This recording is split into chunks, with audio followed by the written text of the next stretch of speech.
Who Knows Eleanor Rose? Written by Mandy Archer and illustrated by Sarah Sanchez. Hi, I'm Mia Sprout. There's a girl in my class named Eleanor Rose. Do you know her? Eleanor Rose has a beautiful nose. Don't argue, it's a fact. People have been talking about Eleanor Rose's nose since the day that she was born. But there is something else about Eleanor Rose's sweet, dinky button of a nose. It isn't just beautiful, it's clever too. Eleanor Rose's nose can smell out a smell better than anybody else's in the world. Don't even try to challenge her. One sniff of a whiff is all it takes. Eleanor Rose says that some people have a smell that is nice, like perfume and cookie dough. She says that some people have a smell that is interesting, like seashells or old books. When I ask Eleanor Rose what she smells like, she says it's obvious. Roses, of course, just like her name. Eleanor Rose says that I am lucky. She says that I smell like her pencil case. If someone finds a lost sweater, the grown-ups pass it straight over to Eleanor Rose. She sniffs it once, then hands it back to the right person. No questions asked. It's happened loads of times to my friend Grace and to Abby and Gabby, they're twins. They'll tell you that's the sort of thing that Eleanor Rose can do. Eleanor Rose is very proud of her beautiful nose. She uses it to make my favourite smoothie, strawberry and vanilla, come out just the way I like it. She picks out the prettiest smelling soaps and bubble baths to share at our sleepovers. And when I'm sad, she puts the freshest bunch of flowers on the shelf in my bedroom every single time. But sometimes Eleanor Rose's nose can drive you a little bit crazy. If Eleanor Rose opens the refrigerator and the milk has turned sour, she needs to lie down for 2 hours. She won't sit next to you if you've been eating chili cheese potato chips, or peanut butter, or barbecue sauce. And once, when Grace and I spent all day making a tent, she said it smelled too much for her to go inside. The truth is, we were all getting a bit fed up with Eleanor Rose and her nose. Until the day that I lost Basil. Basil belongs to me. He is clever, nibbly, and super talented. He is also a hamster. We were at my house when it happened. Grace, Abby and Gabby, and Eleanor Rose. They had come to see Basil do his tricks. Basil can spin in a circle, stand on his back legs, and jump into a cup. Unfortunately, he doesn't like to do any of this in front of other people. Basil is very shy. I didn't want to make Basil do his tricks in public, but the twins kept pestering me. In the end, I had no choice. Eleanor Rose said I should just put on a hamster show and get it over and done with.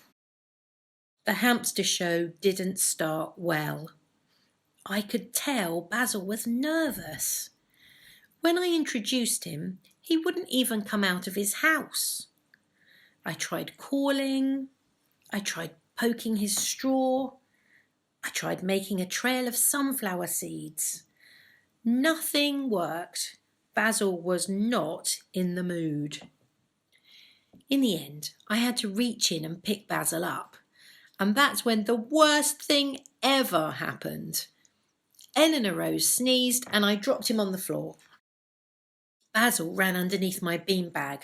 The room went crazy. Grace squealed, Abby screamed, and Gabby burst into tears.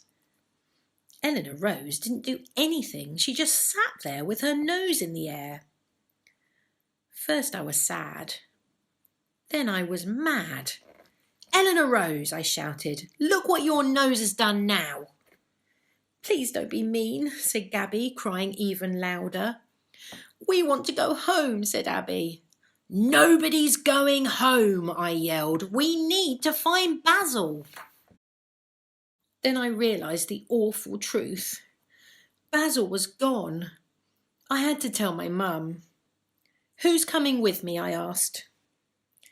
Grace, Abby and Gabby got up. Eleanor Rose didn't. She just sniffed, then turned her head away. Grace, Abby, Gabby and I rushed downstairs. Grace, Abby, Gabby, Mum and I rushed upstairs again. Mum called over her shoulder, "Graham, put the cat out." Then we got to work. Grace, Abby, Gabby, Mum and I looked everywhere. We emptied out boxes and cleared out cupboards. We dived under beds and squeezed behind closets. But Basil had disappeared. "What about you, Eleanor Rose?" I asked. "Where are you going to look?" Eleanor didn't say a word. She just got up, as cool as a cucumber, and went to the bathroom. There was a giggle inside the bathroom, and then a funny nibbling sound. I opened the door. We all looked inside. And there was Eleanor Rose, curled up on the bath mat with Basil on her lap. "He smells of popcorn and porridge," she said. "It's nice." Mum took a long, deep breath. "Please be careful, Mia," she said to me. "Don't lose Basil again." Eleanor Rose sniffed Basil's popcorny, porridgey fur. She smiled sweetly at Mum. "Mia would never lose Basil," she replied. "He was just doing one of his tricks." Then Basil actually did a little spin in Eleanor Rose's hand. I told you he was clever. "Wow," said Abby and Gabby at the same time. "Oh," blinked Mum. "Well, that's okay then. Sorry, girls." Mum went downstairs and we all calmed down. Eleanor Rose gave Basil back to me.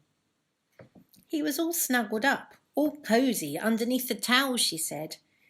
"He's quite stinky, in a nice way." That's when I realised having a beautiful nose is actually a very brilliant thing. It can sniff out all kinds of trouble. "Eleanor Rose," I said in a quiet voice, "I am sorry." Eleanor Rose's nose twitched. Then she started to smile. Eleanor Rose has a beautiful nose. And Eleanor Rose is my best friend. The end.